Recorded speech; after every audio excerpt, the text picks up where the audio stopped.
Hello guys, I am Soumadip Roy and welcome back to news portal. তো বন্ধুরা, আজকের এই ভিডিওটির মধ্যে আমি আপনাদের দেখিয়ে দেবো আপনারা কীভাবে ওয়েসিস স্কলারশিপ থেকে রিনিউয়াল করবেন আপনাদের অ্যাপ্লিকেশন, বা আপনারা কীভাবে নতুনভাবে রেজিস্ট্রেশন করবেন সেই পদ্ধতিটি কিন্তু আজকের এই ভিডিওটিতে আমি আপনাদের দেখিয়ে দেবো। আর বন্ধুরা, এর সাথে আমি এটাও আপনাদের বলবো যে আপনাদের কী কী ডকুমেন্টস লাগবে।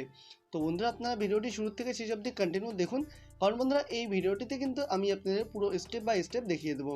কারণ অনেক স্টুডেন্টই কমেন্ট করে জানাচ্ছেন তারা অ্যাপ্লিকেশন রেজিস্ট্রেশন করতে পারছেন না বা রিনিউয়াল করতে পারছেন না, আপনাদের প্রবলেম হচ্ছে। তো সেই জন্যই কিন্তু আজকের এই ভিডিওটি তৈরি করা। আপনাদের কিন্তু এই ভিডিওটির মধ্যে আমি স্টেপ বাই স্টেপ দেখিয়ে দেবো। তো বন্ধুরা, ভিডিও শুরু করার আগে আমি আপনাদের বলে রাখছি, যদি কোনো স্টুডেন্ট নতুনভাবে কোনো স্কলারশিপ রেজিস্ট্রেশন করতে চান, বা ওয়েসিস স্কলারশিপ হোক, বা স্বামী বিবেকানন্দ স্কলারশিপ হোক, বা ঐক্যশ্রী স্কলারশিপ হোক, তো সেগুলোর কিন্তু আপডেট পেতে বা আপনারা কীভাবে অ্যাপ্লাই করবেন সেই গাইডগুলো কিন্তু আপনারা এই চ্যানেলের থ্রুতেই পেয়ে যাবেন। সেই জন্য কিন্তু আপনারা চ্যানেলটিকে সাবস্ক্রাইব করে রাখতে পারেন। তো বন্ধুরা, আপনারা যখন ওয়েসিস স্কলারশিপের অফিসিয়ালি ওয়েবসাইটে চলে আসবেন বা অফিসিয়ালি পেজে চলে আসবেন, এখানে আসার পর স্টুডেন্ট কর্নার সেখানে দেখবেন স্টুডেন্ট রেজিস্ট্রেশন বা রিনিউ স্কলারশিপ। তো যারা নতুনভাবে রেজিস্ট্রেশন করবেন তাদের জন্য স্টুডেন্ট রেজিস্ট্রেশন এখানে একবার ক্লিক করবেন। তো বন্ধুরা, এখানে ক্লিক করার পর আপনারা দেখবেন আপনার সামনে এরকম একটি পেজ খুলে যাবে। সেখান থেকে কিন্তু আপনার ডিস্ট্রিক্ট সিলেক্ট করতে হবে, অর্থাৎ আপনার যে ডিস্ট্রিক্টে আবেদন করবেন সেই ডিস্ট্রিক্ট আপনারা সিলেক্ট করে নেবেন। তো এখানে আমি যেমন একটি ডিস্ট্রিক্ট সিলেক্ট করে নিলাম। করার পর এখানে আপনারা যখন সাবমিট বাটন ক্লিক করবেন, তো সাবমিট বাটনে ক্লিক করার পর এখানে আপনাদের কাস্ট সার্টিফিকেট নাম যাবে। তারপরে কাস্ট সার্টিফিকেটে এখানে আপনার ইস্যু ডেটটা যাবে। তো কাস্ট সার্টিফিকেট আপনার কম্পিউটারাইজ না অ্যাকনলেজমেন্ট টাইপ সেটা কিন্তু আপনাকে দিতে হবে। তারপরে এখানে ক্যাপচা কোডটা দিয়ে এখানে আপনাদের সাবমিট করে দিতে হবে। তো বন্ধু, এটা এখানে আপনি সাবমিট করে দেওয়ার পর আপনাদের সামনে সাবমিট করার পর আপনাদের সামনে এরকম একটি পেজ খুলে যাবে। সেখান থেকে কিন্তু আপনাদের নেম সিলেক্ট করতে হবে, আপনাদের বাবার নাম, আপনার জেন্ডার, আপনার ডেট অফ বার্থ, আপনাদের কাস্ট সার্টিফিকেট, আপনার সাব কাস্ট কী রয়েছে সেগুলো আপনাদের সিলেক্ট করে নিতে হবে। তারপরে আপনাদের এখানে কাস্ট সার্টিফিকেটটা দিতে হবে, তারপরে ইস্যু ডেট দিতে হবে, তারপরে এখানে আপনাদের অথরিটি দিতে হবে, আপনার এখানে আপনাদের কোর্স টাইপ দিতে হবে, আপনার লাস্ট ক্লাস পাস্ট কোন ক্লাস পাস করেছেন সেটা দিতে হবে, ইয়ার অফ পাসিং কোন ক্লাসে পাসিং করেছে সেটা দিতে হবে, স্কলারশিপ টাইপ আপনাদের এখানে দিতে হবে। তারপর ডান সাইডে দেখুন এখানে আপনাদের কিন্তু ফটোগুলো লাগাতে হবে।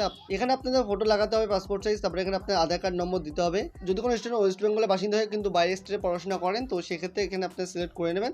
তারপরে এখানে আপনাদের স্টেট সিলেক্ট করতে হবে, এখানে ওয়েস্ট বেঙ্গল করাই রয়েছে। আপনার ডিস্ট্রিক্ট যে ডিস্ট্রিক্ট সিলেক্ট করবেন সেটা কিন্তু অটোমেটিক এখানে সিলেক্ট হয়ে থাকবে। তারপরে আপনার ব্লক বা মিউনিসিপ্যালিটি আপনি সিলেক্ট করে নেবেন। তারপর আপনার এখানে মোবাইল নম্বর দিতে হবে, আপনি ইমেল অ্যাড্রেস দিতে হবে। তবে এগুলো দিয়ে কিন্তু আপনার এখানে সাবমিট করে দেবেন। নিচে একটি ক্যাপচা কোড দেখতে পাচ্ছেন, এটা দিয়ে আপনি সাবমিট করে দেবেন। তার আগে বন্ধুরা বলে রাখি, আপনার সাবমিট করার আগে দুটো বাটনে কিন্তু আপনার টিকমার্কগুলো দিয়ে রাখবেন। তো সাবমিট করার পর আপনার সামনে কিন্তু এরকম একটি পোর্টাল খুলে যাবে। সেখান থেকে কিন্তু আপনার নাম দেখাবে। এখানে তারপরে দেখতে পাচ্ছেন এখানে আপনাদের অ্যাকনলেজমেন্ট স্লিপটা আপনার ডাউনলোড করতে বলা হচ্ছে। তো সেখান থেকে আপনারা এখানে ডাউনলোড করে নেবেন। তারপরে এখানে দেখছেন আপনার লগ ইন বাটনে ক্লিক করবেন। লগ ইন বাটনে ক্লিক করার পর আপনাদের যে ডিস্ট্রিক্ট সিলেক্ট করবেন, আপনার ইউজার আইডি এবং পাসওয়ার্ড সেটা ম্যানুয়ালি থাকবে, সেটা দিয়ে তারপরে ক্যাপচা কোডটা দিয়ে আপনারা যদি লগ ইন করে দেন, তারপরে কিন্তু আপনাদের সব ডিটেলসগুলো এখানে আপলোড করতে হবে। তো শুরুতে আপনাদের ফার্দার ডিটেলস, আপনাদের যা যা যাবতীয় ডিটেলস সেগুলো দিতে হবে। তারপরে আপনাদের ব্যাঙ্ক ইনফরমেশান দিতে হবে। তারপরে আপনার সব কিছু ভেরিফাই করতে হবে, এবং সব কিছু যদি ভেরিফাই হয়ে যায় তারপরে লক করতে হবে। আপনারা কিন্তু সেই পিডিএফটা প্রিন্ট আউট করে নেবেন, এবং সেটা কিন্তু সেই হার্ড কপিটা আপনারা কলেজে বা আপনার ইনস্টিটিউশনে বা আপনার স্কুলে কিন্তু জমা করে দেবেন। তার সাথে আপনার যা যা ডকুমেন্টস চাওয়া হয়েছে সেগুলো কিন্তু আপনার দিয়ে দেবেন। আপনাদের লাস্ট পেজে দেখবেন, আপনার পিডিএফটা যেখানে দেখবেন সেই লাস্ট পেজে কিন্তু আপনাদের কী কী ডকুমেন্টস লাগবে সেগুলো কিন্তু সেখানে দেওয়া থাকবে। তো বন্ধু, যাদের রিনিউয়াল করবেন তাদের জন্য খুব সিম্পল প্রসেস। তো তারা ওয়েসিস স্কলারশিপের পোর্টালে যাবেন, সেখান থেকে রিনিউ স্কলারশিপে ক্লিক করবেন। ক্লিক করার পর কিন্তু আপনার ইউজার আইডি এবং পাসওয়ার্ড দিয়ে আপনার লগ ইন করে আপনারা এরকম একটি পেজে চলে আসবেন। সেখানে আপনার স্টেপ 1, স্টেপ 2, স্টেপ 3 দেখাবে। তো প্রথমে আপনার স্টেপ 1-এ দেখবেন, সেখান থেকে আপনার ফার্দার ডিটেলসগুলো আপনার দেখে নেবেন যে সব কিছু ঠিকঠাক আছে কিনা। তারপরে কিন্তু বন্ধুরা আপনার সামনে এরকম পোর্টাল খুলে যাবে, যেখান থেকে আপনার সব ডিটেলসগুলো দেওয়া থাকবে। আপনারা দেখে নেবেন আপনার ডিটেলসগুলো সব ঠিকঠাক আছে কিনা। যদি সেগুলো ঠিকঠাক না থাকেন আপনারা সেগুলো কারেকশন করে নেবেন।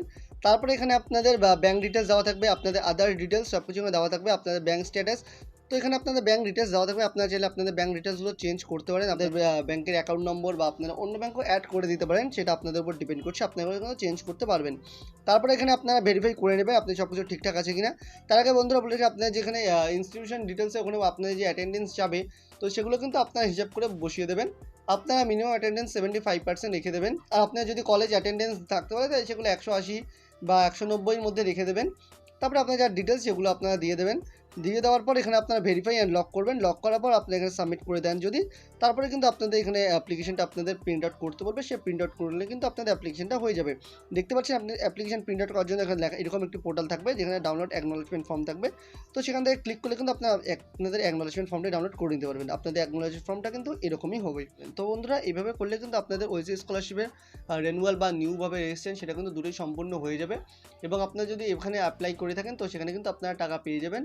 তো এই টাকা দেওয়ার ব্যাপারে কিন্তু ফিজ স্ট্রাকচার যেটা রয়েছে সেটা কিন্তু এই নিয়ে আমি ভিডিও অলরেডি বানিয়ে রেখেছি। তো আপনারা ভিডিওটি দেখে না থাকলে ভিডিওর চ্যানেলে ভিজিট করে সেই ভিডিওগুলো কিন্তু দেখে আসতে পারেন। তো বন্ধুরা, ভিডিওটি ভালো লাগলে লাইক করবেন, আপনাদের বন্ধুর সাথে শেয়ার করবেন, আর যদি ভিডিও সংক্রান্ত কোনো রকম প্রশ্ন থাকে তো সেটা কিন্তু অবশ্যই কমেন্ট করে জানাবেন। তো বন্ধুরা, আজকের ভিডিও আমি এখানেই শেষ করছি। দেখা হচ্ছে পরের ভিডিওতে। ভালো থাকবেন, সুস্থ থাকবেন।